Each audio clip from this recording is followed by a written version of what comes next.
안녕하십니까. 더불어민주당 북강서울 지역위원장 유정동 변호사입니다. 드디어 공수처법이 국회에서 패스트트랙을 탔습니다.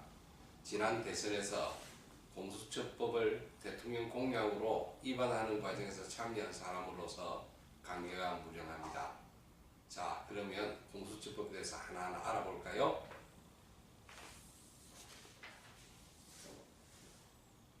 공수처장을 대통령이 임명하면 대통령은 절대 권력을 가지는 것이 아닌가요? 먼저 우리 공수처법이 왜 나왔는지를 한번 생각해 봐야 할 것입니다. 과거 검찰의 행태를 살펴보아야 합니다.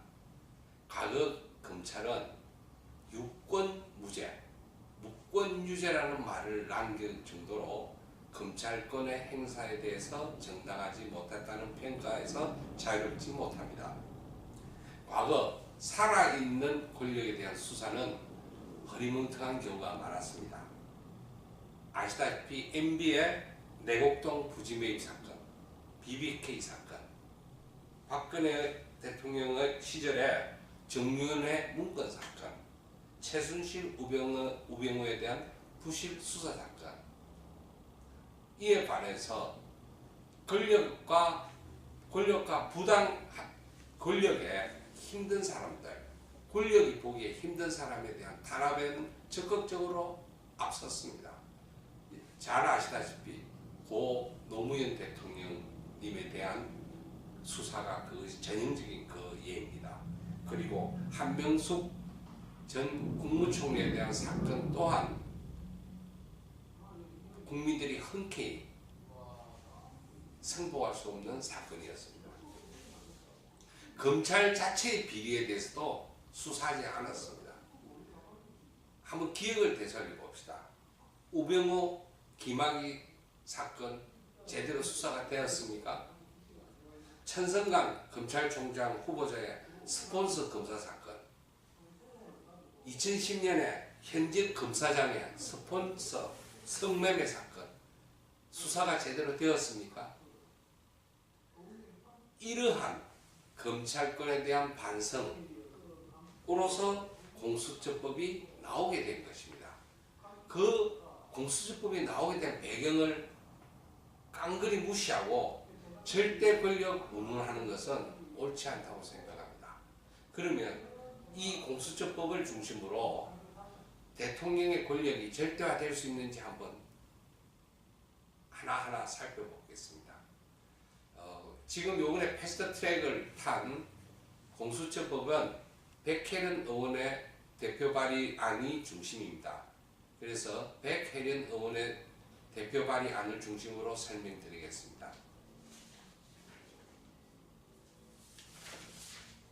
먼저 대통령이 절대 권력을 가지려면 대통령 뜻에 충실한 사람이 공수처장이 공수처 수사처장이 되어야 할 것입니다. 그러나 여기에는 세 가지 큰 제도적 보장이 있습니다. 하나는 법조인으로서 15년 이상의 경력자여야 한다는 것입니다. 아무나 될 수 없다는 것이죠. 두 번째, 임명 절차가 대통령의 관여를 많은 부분 봉쇄하고 있습니다. 수사처장 추천위원회는 7인으로 구성되고 있습니다.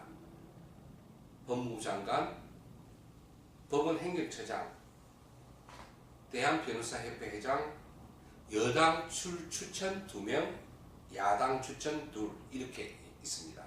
그런데 재적 의원, 즉 7명 중 5분의 4 이상이 동의하여야 두 사람을 선정할 수 있습니다.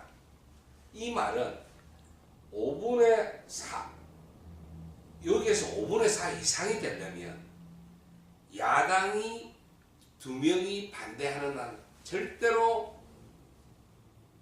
지명될 수가 없습니다.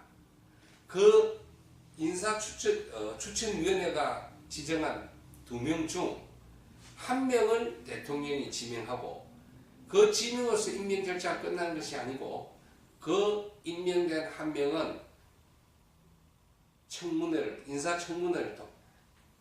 인사청문회를 통하여 아주 정밀한 검사를 또 받는 것입니다.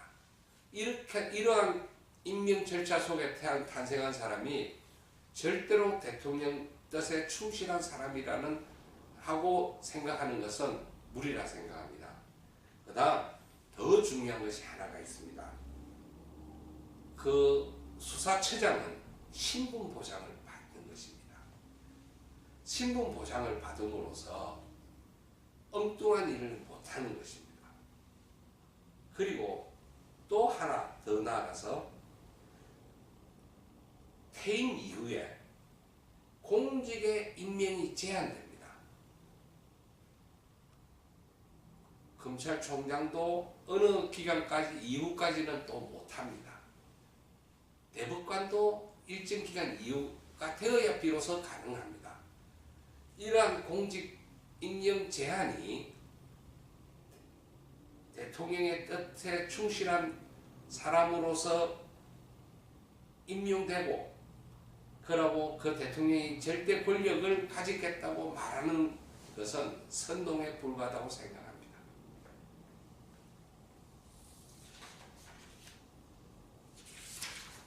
두 번째, 공수처가 판검사와 수사하고 국회의원 수사를 하면 상권 분립에 훼손하는 것이 아닌가 하는 논의가 있습니다. 여기에서 권력 분립에 관해서 말씀을 먼저 드리겠습니다. 권력 분립은 다 아시다시피 견제와 균형을 통하여 국민의 자유와 권리를 보장한다는 것입니다. 고전적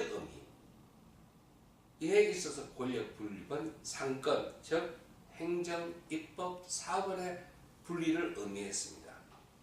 그러나 현대에 들어와서는 이러한 고전적 의미의 상권 분립 이외에 권력의 분배를 통한 권력의 균형이라는 기능적 권력 분립의 원칙이 명확한 헌법 원리로 자리 잡고 있습니다.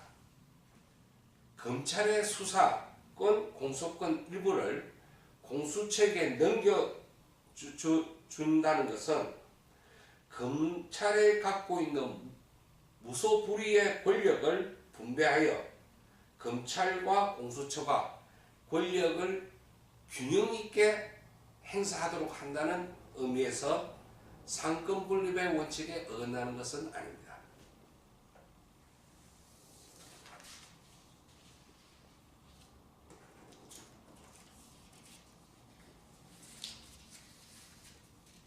세 번째, 다수당이 되면 소수당인 야당은 어떻게 공수처를 견제할 수 있나요?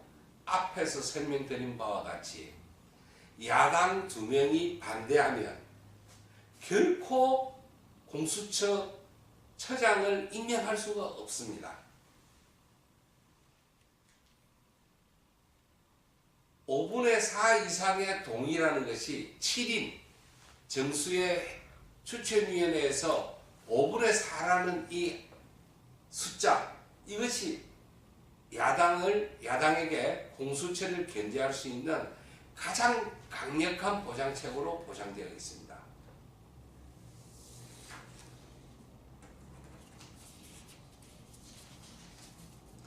기소권을 가진 검찰과 경찰은 기소권을 가진 공수처를 수사 및 기소할 수 있나요? 예, 할 수 있습니다. 검찰과 경찰은 각자 고유한 권한에 입각해서 공수처 처장을 비롯한 공수처 검사들이 범죄를 저지른다면 언제든지 수사하고 기소할 수 있습니다.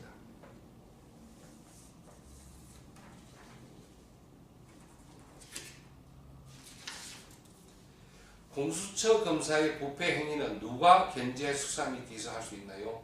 앞에 말씀하셨다시피 경찰과 검찰이 고유한 권한에 기하여 공수처 검사의 부패 행위를 철저히 조사하고 수사하고 기소할 수 있습니다.